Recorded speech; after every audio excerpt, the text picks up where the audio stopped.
Здраво, здраво. Денеска уште една приказна со магар. Изгледа ми се омиле.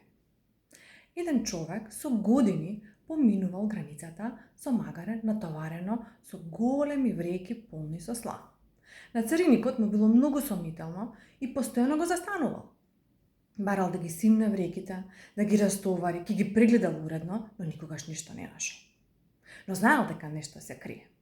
Годините минувале, а тој постојано го застанувал, ги симнувале вреките од магарето, ги проверувале, не наоѓале ништо и повторно ги враќале на магарето, а човекот продолжувал по својот пат.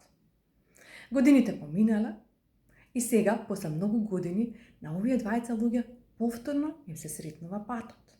Но сега, како пензиониран цариник и стар човек. Цариникот сега во пензија го праша: "Те молам, кажи ми, знам дека шврцуваше нешто. Те молам, кажи ми, што е она што низ годините го шврцуваше?"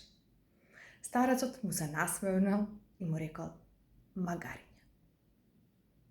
Колку често и ние не го гледаме она што ни е пред носот. Какви магариња шетаат околу нас, а ние не ги гледаме. Кои магариња може да работат за нас, а да ни биде полесно, а кои магариња треба да ги пуштиме. Да не гледаме во вреката. Се гледаме.